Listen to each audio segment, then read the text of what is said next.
पहले लोग पूजा पाठ ज़्यादा करते थे, आजकल लोग पूजा पाठ कम करते हैं। इसकी कोई वजह है क्या?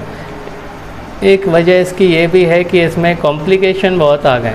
आपको तरह तरह की विधियाँ बताई जाती हैं कि ऐसे पूजा करो और इतनी सामग्री लगेगी पूजा में, इतना स्टेप बाय स्टेप फॉलो करना है, नहीं तो गलत हो जाएगा, अपशगुन हो जाएगा, ये वो पता नहीं कितनी चीज़ें बताई जाती हैं।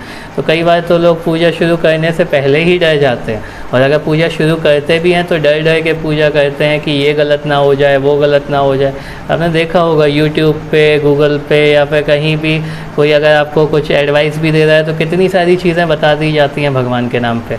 और कई बार तो लोग फिर सोचना भी छोड़ देते हैं कि भैया हमारे बस की नहीं है, पूजा पाठ जो करना चाहे वही कर ले, हम तो जाके मंदिर में जाके दर्शन कर लेंगे, बस हो जाएगा। तो पूजा पाठ इतनी कॉम्प्लिकेटेड चीज़ नहीं है जितनी आपको लगती है, बस उसको कॉम्प्लिकेटेड बनाया गया है। बनाने का वजह भी ये है कि आप उसको महत्व दें, क्योंकि कॉम्प्लिकेटेड चीज़ों को आप बड़े ध्यान से करते हो, नॉर्मल चीज़ कोई होगी तो उसको आप ध्यान से नहीं करोगे, लेकिन पूजा पाठ कॉम्प्लिकेटेड बना दी जाती है तो उसको आप ध्यान से करते हो, आपका मन लगता है पूजा करने में।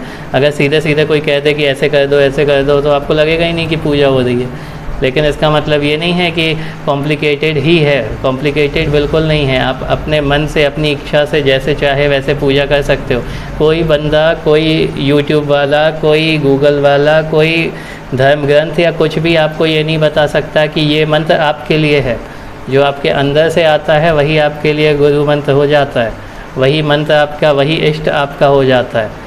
ये नहीं कि उन्होंने कहा शंकर जी को पूजो तो हम शंकर जी को पूज रहे हैं, किसी ने कहा कि माता जी को पूजो तो हम माता जी को पूज रहे हैं। सबके इष्ट उनके हृदय से जुड़े हुए हैं।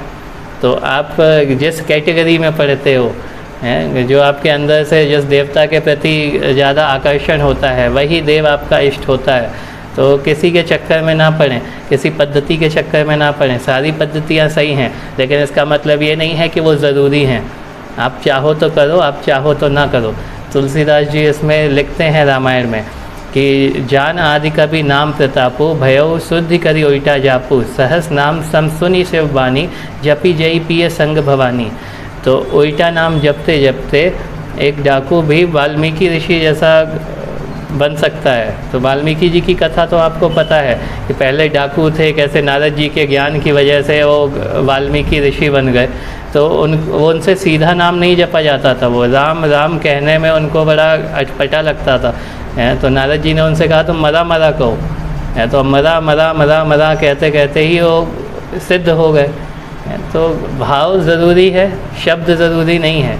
हम शब्दों के पीछे पढ़ते हैं और कॉम्प्लिकेशन के पीछे पढ़ते हैं, पद्धतियों के पीछे पढ़ते हैं, तो हमारी पूजा में उतनी शुद्धता और भाव नहीं आ पाते जितने आने चाहिए। तो जब शंकर जी पार्वती जी को राम जी की कथा सुनाते हैं तो शंकर जी कहते हैं कि एक राम नाम सहस्त्र देवताओं के नाम के बराबर फल देता है।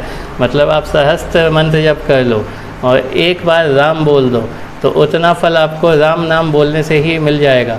तो भवानी जी भी शंकर जी के साथ ही राम नाम का निरंतर जप करती हैं। तो जब उनको डाउट था तब वो सती थी और सती का हर्ष आपने देख लिया, लेकिन जब उनकी चेतना जागृत हुई और भवानी बनी, राम जी के प्रति कृतज्ञ हुई, उनके प्रति समर्पण हुआ उनका, तब वो पार्वती बन के अमर हो गई। कहानियाँ वही हैं कि बहुत होती हैं, बहुत केस होते हैं कि जिस वजह से कोई घटना घटित होती है, लेकिन सबके अंतर में तो भगवान ही होते हैं। और शुद्ध बुद्धि से भगवान का स्मरण करते हैं तो आपके कार्य निरंतर संपन्न होते चले जाते हैं।